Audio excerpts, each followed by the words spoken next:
Baik, Assalamualaikum warahmatullahi wabarakatuh. Saya Fawas Felda dari kelas 1B Teknologi Kimia Industri akan menjelaskan tentang materi usaha yang terdiri dari mekanik, energi, dan listrik pada mata kuliah fisika terapan. Nah, adapun konten dalam materi ini yang terdiri dari usaha mekanik, usaha energi, dan usaha listrik. Nah, adapun di pendahuluan kita mulai dari pengertiannya. Apa sih itu usaha? Usaha adalah konsep fisika yang menggambarkan energi yang dikeluarkan atau digunakan untuk memindahkan suatu benda melalui jarak tertentu di bawah pengaruh gaya. Nah, usaha ini terjadi jika gaya menyebabkan perpindahan. Jika tidak ada perpindahan, maka tidak ada usaha yang dilakukan meskipun gaya sudah diterapkan. Nah, adapun usaha mekanik itu yaitu sesuatu yang berhubungan dengan gaya fisik pada benda yang berpindah. Sedangkan pada usaha energi yaitu termasuk perubahan energi kinetik atau potensial. Dan sedangkan pada usaha listrik terjadi saat muatan listrik berpindah melalui tegangan. Nah, adapun yang pertama yaitu usaha mekanik. Nah, usaha mekanik adalah hasil dari gaya yang bekerja pada suatu benda sehingga benda tersebut mengalami perpindahan. Nah, usaha hanya terjadi jika gaya menyebabkan perpindahan benda. Jika tidak ada perpindahan, maka usahanya nol meskipun gaya telah bekerja. Dan adapun pada usaha mekanik ini telah dirumuskan dalam W sama dengan F dikali S dikali cos theta, di mana W itu adalah usaha dengan satuan joule, F adalah gaya dengan satuan newton, S yaitu perpindahan dengan satuan meter, dan tetanya yaitu sudut antara gaya dan perpindahan. Nah, adapun di sini ada contoh soalnya, di mana sebuah benda dengan massa 10 kg ditarik sepanjang 10 meter pada bidang miring yang memiliki sudut 30 derajat terhadap horizontal dengan gaya konstan 40 Newton searah perpindahan. Nah, ditanyakan hitung usahanya. Jadi di sini sudah terdapat F-nya sama dengan 40 Newton dan S-nya perpindahannya 10 kg. Nah, karena gaya di sini gaya searah perpindahan, maka tetanya yaitu 0 derajat, maka cos theta sama dengan 1. Nah, dapat dirumuskan sama dengan W sama dengan F dikali S dikali cos theta sama dengan 40N dikali 10M dikali 1 sama dengan 400 Joule. Jadi usahanya adalah 400 Joule. Nah, lanjut. Pada usaha mekanik ini terdiri dari dua, yaitu usaha gaya konstan dan usaha gaya berubah. Adapun usaha gaya konstan yaitu jika gaya yang bekerja pada benda adalah konstan dan searah dengan perpindahan, maka rumus usaha dapat disederhanakan menjadi W sama dengan F dikali S, yaitu hanya mengandalkan gaya saja dan perpindahan. Nah, adapun di sini contoh soalnya yaitu sebuah benda ditarik dengan gaya 40 Newton sepanjang 10 meter pada area yang sama, tentukan usahanya. Jadi karena arahnya sama ini, maka konstan, jadi didapatkan dalam perhitungan W sama dengan F dikali S sama dengan 40 dikali 10 sama dengan 400 Joule. Jadi usahanya yaitu 400 Joule. Nah, yang kedua yaitu usaha pada gaya berubah. Nah, di sini jika gaya berubah sepanjang lintasan perpindahan, maka usahanya dihitung dengan integral dan beda sama tadi. Yang tadi kan konstan. Nah, di sini dirumuskan sama dengan W integral fungsi fx dx. Nah, contoh soalnya di sini sebuah gaya berubah sebesar fx sama dengan 3x kuadrat n, ini fungsi x-nya sama dengan 3x kuadrat n, bekerja pada benda yang bergerak dari x sama dengan 1 meter hingga x sama dengan 3 meter. Berapakah usaha yang dilakukan pada gaya tersebut? Nah, dimasukkan dalam rumusnya ini W sama dengan integral 31 baru 3x kuadrat dx. Nah, pertama dihitung integralnya. Integral 3x pangkat 2 dx sama dengan x pangkat 3. Kemudian evaluasikan dari 1 ke 3 yaitu W sama dengan X pangkat 3, 3 dan 1. Kemudian hitung nilai batasnya.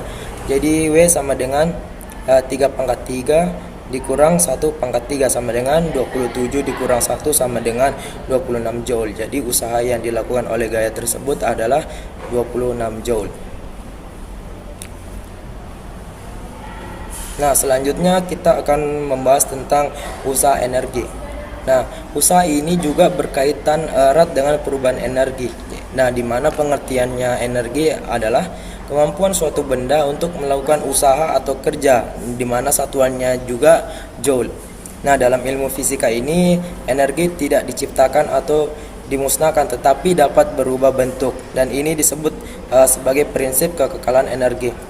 Energi dapat dibagi menjadi beberapa jenis utama, yaitu yang terdiri dari 3. Yang pertama, energi kinetik, yaitu energi yang dimiliki oleh benda yang bergerak. Kedua, energi potensial, yaitu energi yang tersimpan dalam suatu benda karena kondisi tertentu. Dan yang terakhir yaitu energi mekanik, yaitu energi dari hasil gabungan antara energi kinetik dan juga energi potensial. Nah, selanjutnya mengenai energi kinetik. Jadi energi kinetik yaitu energi yang dimiliki suatu benda karena bergerak. Jadi semakin cepat suatu benda bergerak dan semakin besar massanya, semakin besar pula energi kinetiknya. Jadi setiap benda yang bergerak itu pasti ada energi kinetiknya.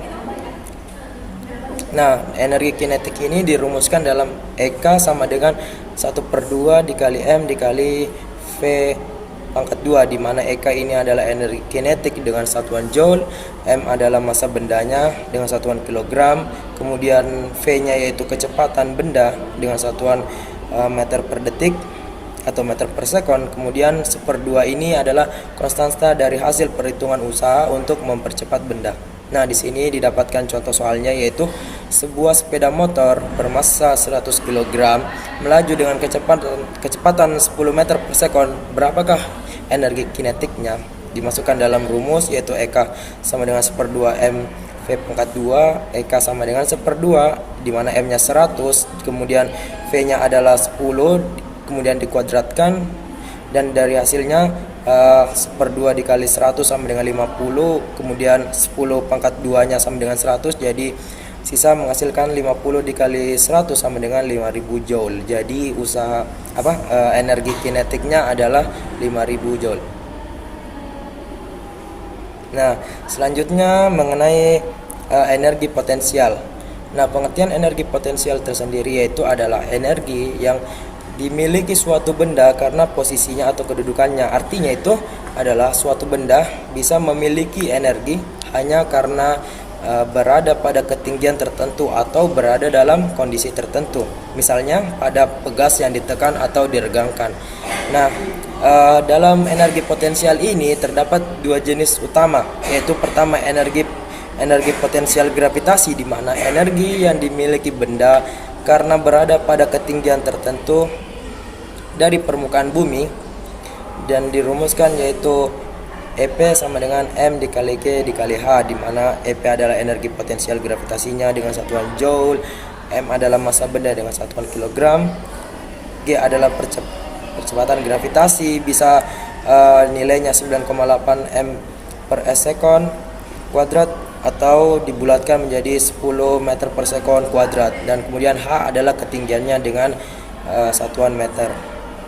Nah, yang kemudian itu yang jenis selanjutnya itu energi potensial pegas, di mana energi yang tersimpan pada pegas yang ditekan atau diregangkan. Nah, di sini dirumuskan EP sama dengan 1/2 K dikali X pangkat 2, di mana EP energi potensial pegasnya dengan satuan joule, kemudian K adalah konstanta pegas dengan satuan Newton per meter, kemudian X adalah pertambahan panjang pegasnya dengan satuan meter. Nah, di sini contoh soalnya dari 2 jenis tersebut.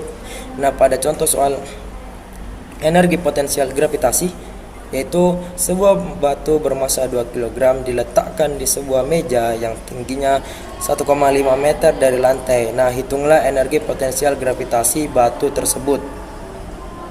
Nah, di sini G-nya sama dengan 10 M per S kuadrat. Nah, kemudian dijawab, digunakan rumus yang tadi, EP sama dengan M kali G kali H, didapatkan 2 dikali 10 dikali 1,5 sama dengan 30 joule. Jadi energi potensial gravitasinya pada batu tersebut 30 joule. Selanjutnya contoh soal energi potensial pegas. Sebuah pegas dengan konstanta K sama dengan 200 Newton per meter ditekan sejauh 0,1 meter. Berapa energi potensial yang tersimpan pada pegas? Nah, yaitu dirumuskan EP sama dengan 1/2 K dikali X kuadrat, yaitu 1/2 dikali 200, K nya 200, kemudian X nya 0,1 kuadrat, dan menghasilkan dari perkalian tersebut didapatkan 1 joule. Jadi energi potensialnya adalah 1 joule. Nah, kemudian selanjutnya yaitu mengenai energi pada usaha energi mekanik, yaitu energi mekanik adalah jumlah energi kinetik dan energi potensial yang dimiliki suatu benda, yaitu bisa dibilang ini energi mekanik adalah gabungan dari antara energi kinetik dan potensial. Jadi total keseluruhannya. Adapun rumusnya yaitu EM sama dengan EK ditambah EP, di mana semuanya satuan joule. Nah, di sini kita masuk saja ke contoh soal, yaitu sebuah benda bermassa 4 kg bergerak dengan kecepatan 5 meter per sekon pada ketinggian 3 meter dari permukaan tanah. Hitung energi mekaniknya. Nah, yang pertama itu kan ini sebuah benda massanya itu bergerak dengan kecepatan sekian. Nah, di sini kita bisa mendapatkan energi kinetiknya, yaitu dimasukkan dalam rumusnya yang tadi sudah dijelaskan, 1/2 dikali 4 dikali 5 kuadrat sama dengan 50 joule. Jadi energi kinetiknya adalah 50 joule. Kemudian dilanjut dengan energi potensialnya, masukkan rumusnya juga sama dengan 4 dikali 10 dikali 3 sama dengan 120 joule. Nah, kemudian dari hasil dua perhitungan dari hasil energi kinetik dan potensial dijumlahkan untuk mendapatkan berapa sih energi mekaniknya.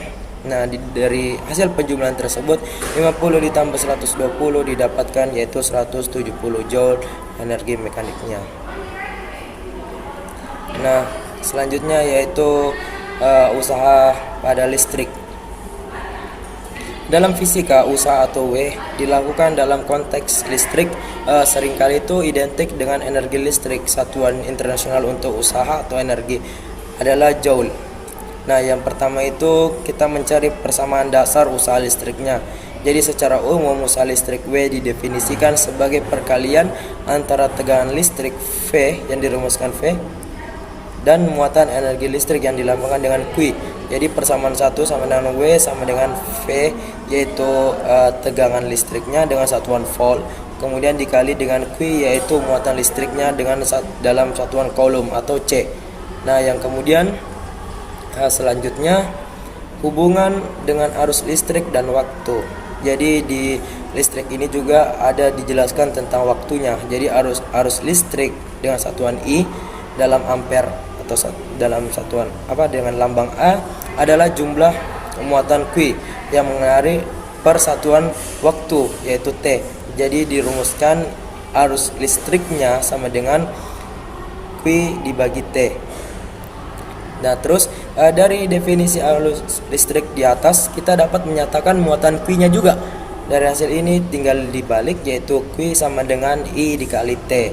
Nah, kemudian untuk kita mencari rumus dari untuk mendapatkan usahanya, disubstitusikan persamaan Q sama dengan I bagi T ini ke dalam persamaan W sama dengan V dibagi Q, yaitu mendapatkan persamaan 2 yaitu W sama dengan V dikali I dikali T. Nah, kemudian disederhanakan usahanya didapat dengan rumus V dikali I dikali T. Nah, adapun yang ketiga yaitu hubungan dengan hukum Ohm, yaitu resistansi.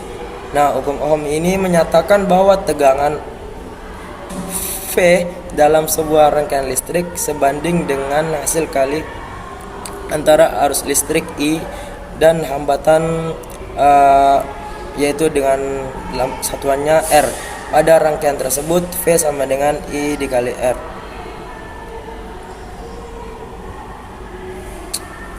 Nah, dalam itu disubstitusikan persamaan hukum Ohmnya sama dengan V dikali I dikali R ke dalam persamaan 2, yaitu W sama dengan V dikali I dikali T, didapatkan hasilnya ketika disederhanakan sama dengan W sama dengan I pangkat 2 dikali R dan dikali T, di mana R itu hambatan atau resistensi dalam Ohm. Nah, ini lambangnya. Nah, jadi dalam usaha listrik ini jadi kita bisa menganalogikan, yaitu tegangan adalah kalau dalam air itu tekanan pompa atau beda ketinggian air dengan yaitu merupakan gaya pendorong yang membuat arus listrik atau elektron mengalir. Kemudian muatan atau Q yaitu volume air yang tersedia dalam anugerah air, dan kemudian merupakan jumlah elektron yang bisa mengalir dalam rangkaian. Sedangkan arus listrik yaitu laju aliran listriknya, yaitu atau bisa dibilang banyaknya elektron yang mengalir per satuan waktu. Kemudian selanjutnya hambatan, yaitu hambatan pada pipa, yaitu karena di sini kata hambatan yaitu sama dengan penghalang atau yang menghambat aliran elektronnya. Nah, di sini ada contoh soalnya, yaitu sebuah lampu pijar dihubungkan ke sumber listrik 110 volt. Jika arus listrik yang mengalir melalui lampu tersebut adalah 0,5 ampere, hitung beberapa besar usaha listriknya yang digunakan lampu pada waktu 2 jam. Nah, diketahui sini tegangan V-nya yaitu 110 volt, arus I-nya sama dengan 0,5 ampere, kemudian waktunya sama dengan 2 jam. Nah, karena di sini waktunya 2 jam, di mana kita harus mengonversi satuannya dalam satuan sekon atau detik, jadi 2 jam dikali 3600 sekon per jam, di mana 1 jamnya itu sama dengan 3600 detik. Jadi sama dengan T-nya adalah 7200 sekon. Nah, didapatkan ini kita menggunakan dari persamaan 2, yaitu W sama dengan V dikali I dikali T, yaitu 110 volt dikali 0,5 ampere dikali 7200 sekon, didapatkan dari 110 dikali 0,5 sama dengan 55 joule per sekon dikali waktunya tadi 7200 sekon, maka menghasilkan usahanya adalah 396.000 joule. Jadi usaha listrik atau energi listrik yang digunakan pada lampu selama 2 jam tersebut adalah 396.000 joule. Jadi itu adalah materi yang dibawakan oleh saya. Cukup sekian, kurang lebihnya mohon dimaafkan dan terima kasih.